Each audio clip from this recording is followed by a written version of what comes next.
Uncle ने बोला, बेटा पिन डाल दो। बस इतनी सी बात थी। और उसने सोचा कि हेल्प करने में क्या प्रॉब्लम है। पर उससे क्या पता था एटीएम के अंदर की वो छोटी सी मदद बाद में उसके लिए पुलिस केस बन जाएगी। रोहित एक नॉर्मल लड़का था। ऑफिस से घर जा रहा था। शाम का टाइम था, थोड़ा टायर्ड भी था।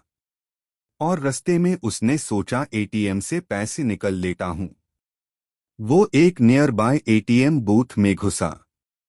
अंदर ऑलरेडी एक बुजुर्ग अंकल खड़े थे। उनके हाथ में एटीएम कार्ड था। पर वो काफी परेशान लग रहे थे। जैसे ही रोहित अंदर गया, अंकल ने उसकी तरफ देखा और बोले, बेटा ज़रा हेल्प कर दूं, मशीन समझ नहीं आ रही। रोहित पहले थोड़ा रुका। फिर उसने सोचा, चलो ठीक है, अंकल ही तो है, हेल्प कर देता हूं। अंकल ने कार्ड मशीन में डाला हुआ था। स्क्रीन पर ऑप्शंस आ रहे थे, विथड्रॉल, बैलेंस इंक्वायरी और बाकी चीजें। अंकल कंफ्यूज हो रहे थे। फिर अंकल ने बोला, बेटा पिन डाल दो, मुझे दिख नहीं रहा, नंबर समझ नहीं आ रहे। यही वो मोमेंट था जहां रोहित को मना कर देना चाहिए था, पर उसने ऐसा नहीं किया। उसने सोचा, बेचारे अंकल है, बस हेल्प ही तो कर रहा हूं। और उसने मशीन के कीपैड पर पिन एंटर कर दिया। उसने कैश विथड्रॉल का ऑप्शन भी सिलेक्ट कर दिया।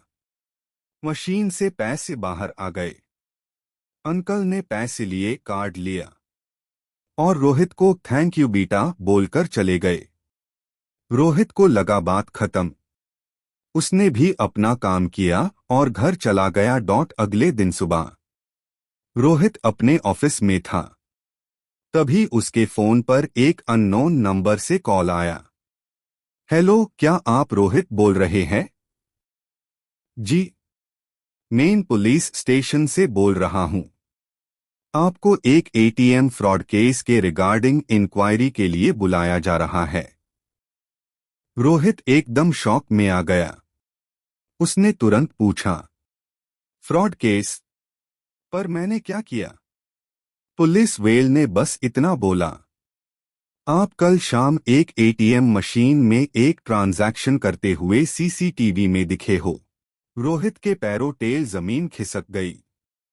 उससे समझ ही नहीं आया कि हुआ क्या है। कल तो उसने बस एक अंकल की हेल्प की थी। वो पुलिस स्टेशन गया। वहां उससे सीसीटीवी फुटेज दिखाई गई। वीडियो में क्लियरली दिख रहा था कि एटीएम मशीन ऑपरेट रोहित ही कर रहा था। पिन एंटर भी उसने किया। कैश विथड्रॉल प्रोसेस भी उसने कंप्लीट किया। पुलिस ने बताया कि जिस अकाउंट से पैसे निकले गए, उस अकाउंट होल्डर ने कंप्लेंट की है कि कार्ड का मिसयूज हुआ है और ट्रांजैक्शन सस्पिशियस लग रही है। अब रोहित समझाने लगा, सर वो मेरे पैसे नहीं थे। एक अंकल ने बोला था हेल्प कर दूं, मैंने सिर्फ हेल्प की थी। पर प्रॉब्लम ये थी कि सीसीटीवी में अंकल का फेस प्रॉपरली क्लियर नहीं था, लेकिन रोहित का फेस क्लियर था। एटीएम मशीन को फिजिकली ऑपरेट भी उसने ही किया था। पुलिस के लिए पहला सस्पेक्ट वही बना।